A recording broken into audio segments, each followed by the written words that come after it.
I have always been an awkward guy, the kind who managed to trip over flat surfaces and spill coffee on himself more often than not. So, you see, some of my friends set me up on this blind date and also my first, so I am a little apprehensive, but hopeful. Maybe this would be the beginning of a beautiful love story, who knows? Or at least a tolerable evening. The date was set at a chic little restaurant downtown. I arrived early, which, in hindsight, was my first mistake.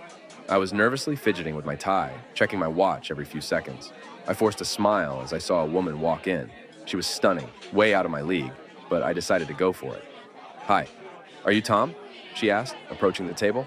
I stood up quickly, knocking the table with my knee. Yes. Hi, Lucy. Nice to meet you."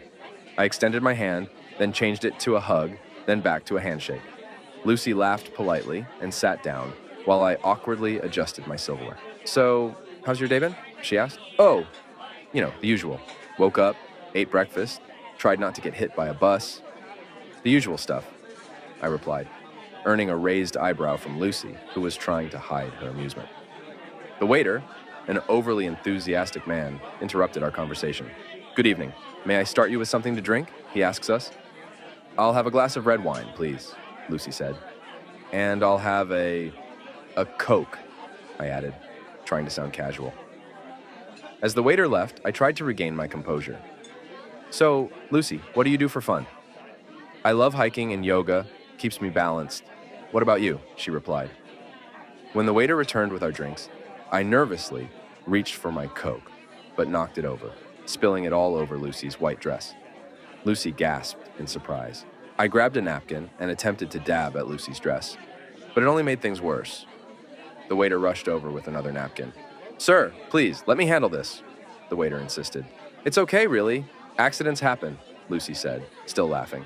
I sank into my chair, mortified. I tried to think of a way to salvage the evening.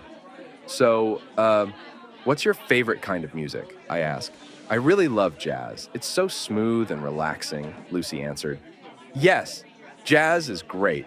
I love, Kenny G," I said, nodding eagerly. Lucy giggled, finding my awkwardness endearing. Suddenly the lights dimmed, and a spotlight shone on a small stage in the corner.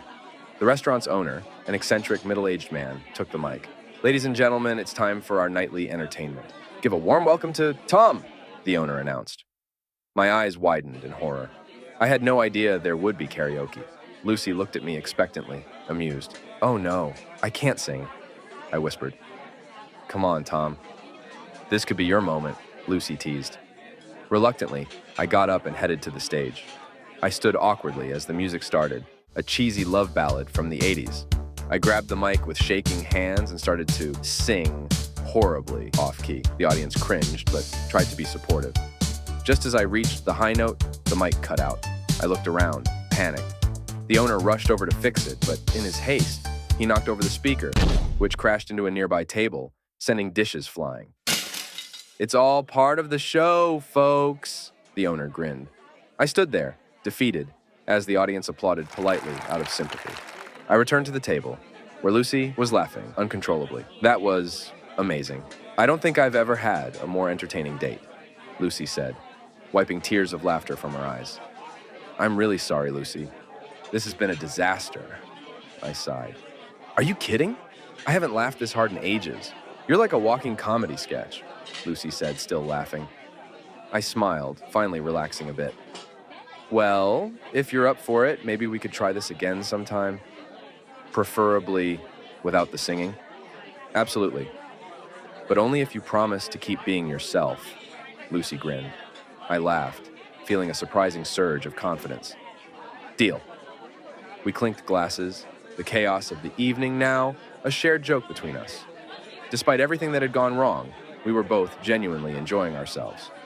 Who knew that the worst date ever could lead to the best chance at love?